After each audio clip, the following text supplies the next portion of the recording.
Inmediatamente después de la toma de posesión, el presidente Donald Trump firmó las primeras órdenes ejecutivas de su mandato. Vendrán muchas más en las próximas horas. Esta noche Donald Trump fijó fecha para subir los aranceles entre México y Canadá, que sería renegociar el tratado comercial, y él ha dicho que subirá esos aranceles a partir del 1 de febrero, y esto lo haría solamente en caso de que tanto Canadá como México no ayuden a frenar la migración ilegal y el tráfico de drogas. Al terminar la ceremonia de investidura en el mismo Capitolio, Donald Trump comenzó con las firmas de las primeras órdenes ejecutivas. La primera fue la anulación de las acciones en materia migratoria que tomó el demócrata Joe Biden. 10 más tienen que ver con la movilización de las fuerzas militares a la frontera sur que Estados Unidos comparte con México. Además, detendrá los programas de apoyo para refugiados en Estados Unidos. Evitará que el gobierno reconozca la nacionalidad de niños nacidos en Estados Unidos de padres indocumentados, y ordenó al fiscal general aplicar la pena de muerte para migrantes indocumentados que causen la muerte de agentes a la ley o de ciudadanos estadounidenses. Más tarde, frente a decenas de simpatizantes en la Arena Capital One, el presidente de Estados Unidos firmó las siguientes órdenes ejecutivas. Entre ellas, la salida de Estados Unidos de los acuerdos de París sobre el cambio climático. Y después lanzó las plumas a los fanáticos.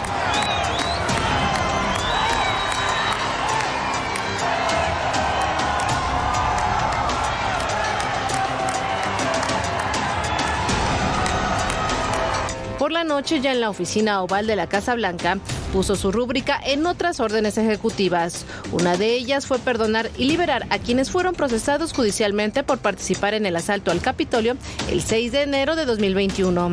A pregunta expresa sobre los aranceles del 25%, Trump indicó que a partir del 1 de febrero podría imponer estas acciones a México y Canadá en caso de que no frenen la migración y el tráfico de drogas.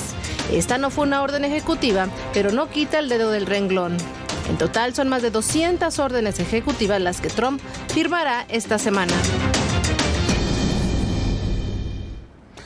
Bueno, estas órdenes ejecutivas significan una reconfiguración casi completa de la estructura de gobierno, incluso de los Estados Unidos, no solamente por lo que tiene relación con México, sino lo que tiene relación con el mundo.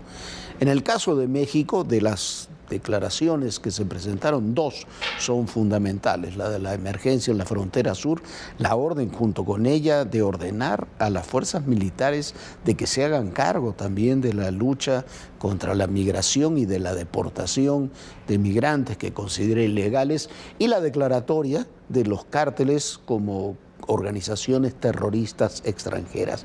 ¿Qué implica que sean declarados como organizaciones terroristas? Primero, no tenemos que tenerle miedo a las palabras. Hemos insistido mucho en este tema. Son organizaciones que actúan como terroristas y por eso las declaran como terroristas. No es tampoco un tema que atañe solamente a Estados Unidos. Es parte debería ser parte de nuestra agenda nacional, de nuestras responsabilidades y obligaciones de nuestras autoridades, combatir a esas organizaciones con todo el peso de la ley. Estar en las listas FTO, se llama, de las de organizaciones terroristas del Departamento de Estado, no es algo tampoco automático. Lo propone el presidente, como es en este caso, o el secretario de Estado. Este se reúne con el fiscal y con el responsable del Tesoro, se envía al Congreso y en 7 días se la debe aprobar o desechar. Estas declaratorias pueden incluir acciones militares, sí, tampoco son automáticas, deben seguir un proceso de autorización, pero lo más importante en esto no son las operaciones militares. Difícilmente, casi imposible que las vaya a haber, salvo que haya una crisis mucho mayor con México. Sí puede haber operaciones de inteligencia encubiertas.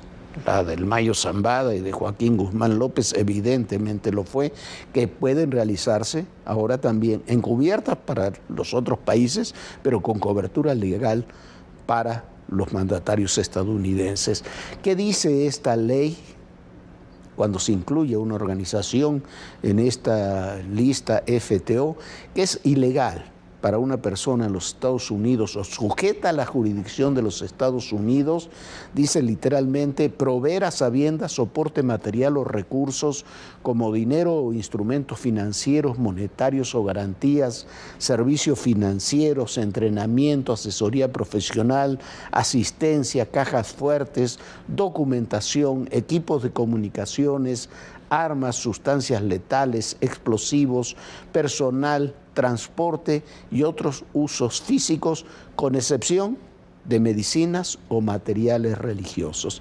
Además de todas estas limitaciones, cualquier representante y miembro de una FTO, de esta organización designada como terrorista, si son extranjeros, no pueden ingresar a los Estados Unidos y en algunas circunstancias se puede pedir su extradición. Cualquier institución financiera estadounidense que tenga conocimiento, posesión o control sobre fondos de una de estas organizaciones o sus agentes, esa es una palabra clave, o sus agentes, debe retener estos fondos y reportarlos a la Oficina del Control de Asuntos Exteriores del Departamento del Tesoro. Todos estos son instrumentos muy poderosos, no son catastróficos, como muchos dicen. Colombia ha tenido entre las organizaciones designadas como terroristas a la ELN, que todavía lo está, a las FARC, a las Autodefensas Unidas, grupos involucrados en la guerrilla, en la lucha contra la guerrilla, y los 3 relacionados con el narcotráfico. Y las sanciones sí golpearon a esas organizaciones, sí golpearon a algunos políticos y empresarios relacionados con ellas, pero no destruyeron el sistema financiero ni productivo. Al contrario, ayudaron a que esos sistemas se depuraran en parte de esos grupos de interés. Ha retrocedido Colombia por las posiciones que tomó el presidente Gustavo Petro. No es tampoco el primer país democrático que la sufre. Irlanda, Turquía, Chile, Grecia, Francia, China, India, Perú han tenido organizaciones calificadas como terroristas, y la diferencia en todo esto es que esas organizaciones fueron declaradas terroristas y los gobiernos de estos países colaboraron con el de Estados Unidos. Ese es el punto fundamental. Colaboraron con los Estados Unidos para combatirlas. Ese es el punto que tenemos que ponerle toda la atención. En todos los casos hubo mecanismos de colaboración con los Estados Unidos. ¿Por qué? Porque esos países asumieron que eran víctimas de esas organizaciones y se establecieron combates conjuntos. En Colombia, en la India, en Grecia, en Francia, en Italia, en todos esos países. Si nosotros no los consideramos como terroristas, le querramos llamar de esa forma o no establecemos los mecanismos de colaboración necesarios y suficientes para una lucha realmente intensa contra esas organizaciones, la tentación de implementar medidas unilaterales será cada vez mayor. Ese es un tema fundamental. Hay que dejarle de tener miedo a las palabras, Viviana, y hay que tomar acciones concretas, sobre todo en este tema que se relaciona directamente con la actividad del tráfico de fentanilo, el tráfico de drogas, también con el tráfico de gente, porque son estas organizaciones las que la manejan, y también con el tema de los aranceles. Trump lo dijo con toda claridad hoy: si no se toman medidas en estos capítulos, se impondrán aranceles.